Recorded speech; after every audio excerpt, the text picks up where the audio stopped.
Another button that you will see here is your slide out. For the slide out to work, you have to have your e-brake pulled up, so the e-brake has to be engaged and the keys have to be out of the ignition. So my e-brake's pulled up, keys are out of the ignition, and now I can extend the slide out. And it's this little kitchen area that extends on the driver's side. You just hold down on out until it's fully extended. Obviously, you want to make sure you have enough room on the outside to extend it, and now your slide out is extended. When you are done and you're ready to drive, obviously you can't drive with the slide out open. Again, you want to make sure your e-brake's up, keys are out of the ignition, and you can hold down on in to bring the slide out back in. You don't want anybody sitting on the dinette while you're opening or closing the slide out. You also want to make sure you're on semi-level ground. Otherwise, there's a possibility that the slide out could get stuck. And it's not making noise anymore. It's fully extended in, and that's how you use the slide out.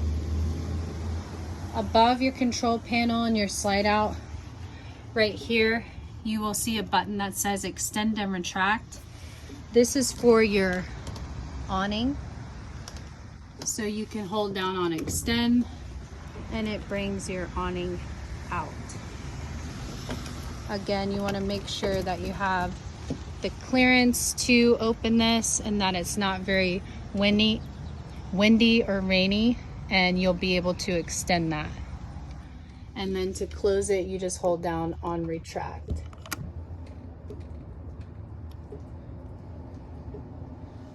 And again, the awning, you just don't want to leave it open overnight. And if it's any kind of windy or rainy, you want to make sure that it's closed.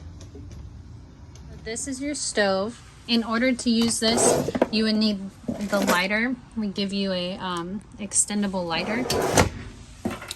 You would need to put it on light, and then you just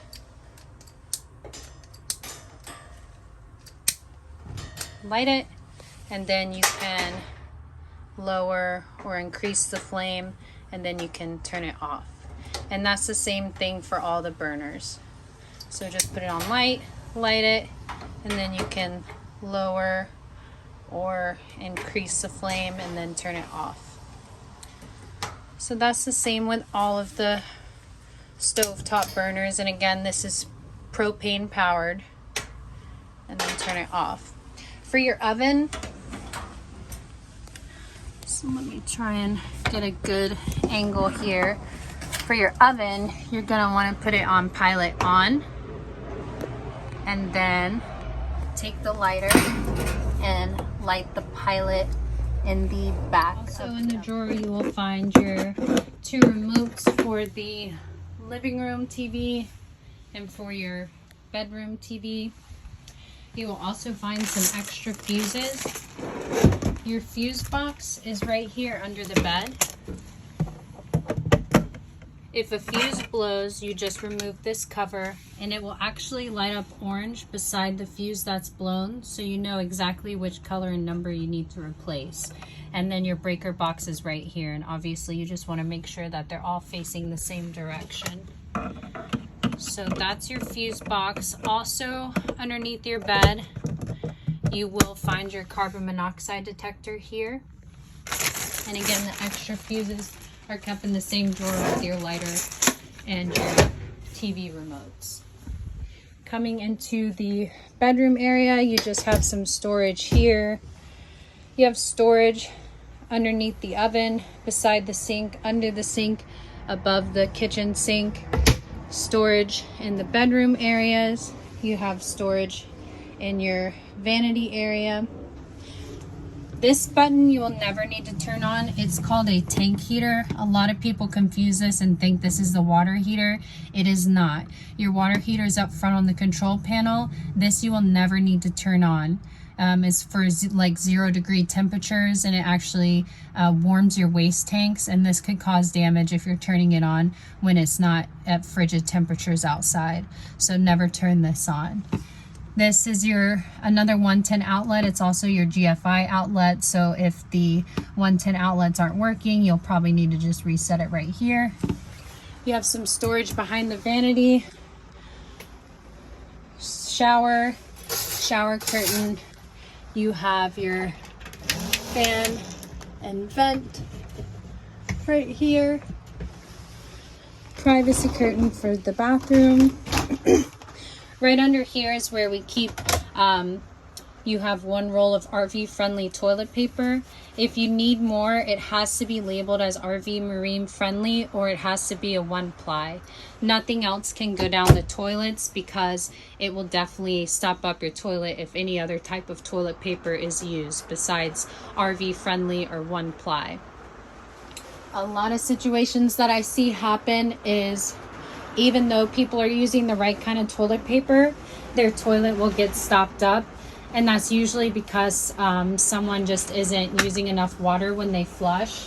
If that ever happens to you, what you would want to do is just get a stick. So just like a literal tree branch, limb, some kind of long stick from outside. You'd want to make sure that your water's not hooked up to the RV, or if you're on storage water, that your water pump is off, because if your toilet's stopped up, you don't want to keep pouring more water in there. So your water's off, and you'd want to just hold down on the pedal and open this and take a stick and just jimmy it around to clear out whatever might be stuck in the pipes. And you might have to actually go, you know, with a long stick to try and clean it out. And I know that's disgusting, but most of the time that's what the problem is if your toilet's getting stopped up. If that's not the issue, it's probably because you haven't dumped your waste tanks yet. Coming to the bedroom area, all of your windows have full privacy pull down shades. You also have a privacy curtain for the master bedroom. You have your freezer and fridge right here. Again, when you're not plugged in and you're driving, yes, your fridge will stay cold. You just want to make sure it's turned on, and you want it to be on auto. You always want to leave it on auto. That way the fridge will automatically switch. So when you plug in the RV, it'll switch off of propane and power itself off of plug-in, and then vice versa. So if you're not plugged in, it'll run off of propane. If it's not on auto, that means it's just running off of your propane the whole time.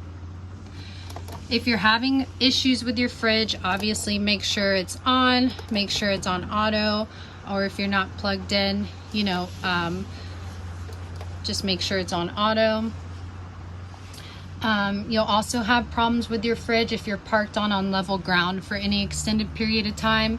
So like if you're parked in somebody's driveway at an incline or decline, or the campsite is just not quite that level, you're definitely going to have problems with your fridge because the Freon isn't going to reach the fridge. So that's always something to check on if you're having problems with the fridge.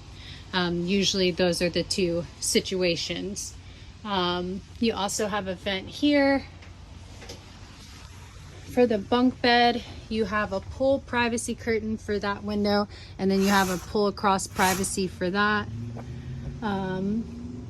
Again, your TVs are here, and then your driver's bay, which we'll cover in just a second. So your sleeping areas, you have the master bed and the overhead bunk. This does not turn into a sleeper.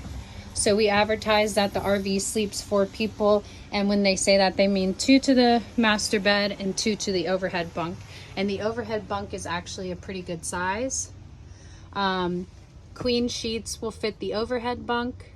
It is a in-between. It's RV mattresses are a little bit different from, you know, your standard home mattresses, so there's no exact fit for an RV mattress, but I find that queen sheets and bedding fit the overhead bunk, and then you have the ability just to tuck in the sheets here.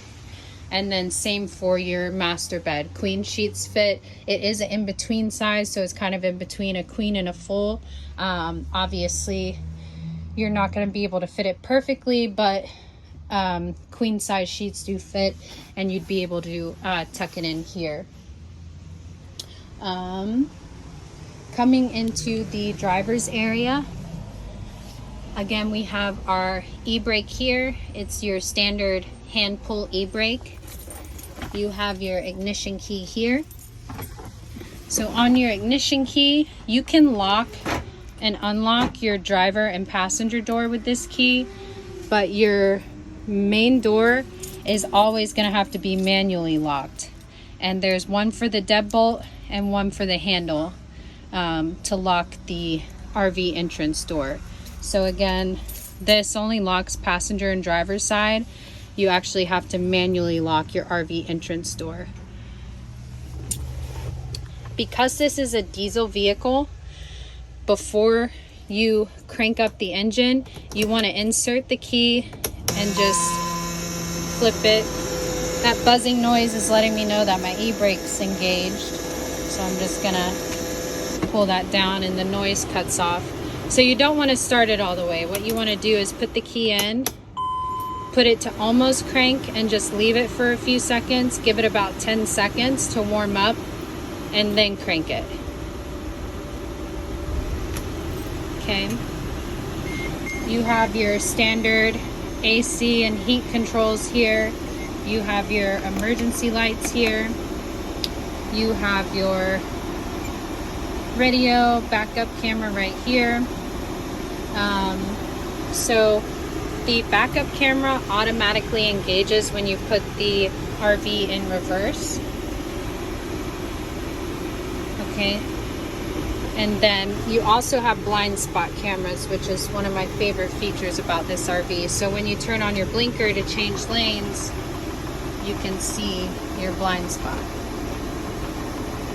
which is so helpful. So as you can see, it's showing us the door, the open door on the RV, so you can see all the way down to your blind spot, which is really nice. So blinkers right here. Your windshield wipers are right here. Your headlights are here. Parking brake buzzer. Just leave this on because it lets you know when you're parked. And for driver and passenger seat adjustment, this one right here just adjusts the firmness of your back. This adjusts the back to go forward or back. Your adjustment to pull the seat forward or pull the seat back is right here, and then it's the same for your passenger side. And this little clear envelope, which will be in your glove box, that is your registration and inspection. So that'll be in the glove box if you need it. Also, steering wheel adjustment is right here. I think that about covers everything on the 2011 Gulf Stream. If you have any questions or comments, please let me know. Otherwise, we will see you on the day of pickup.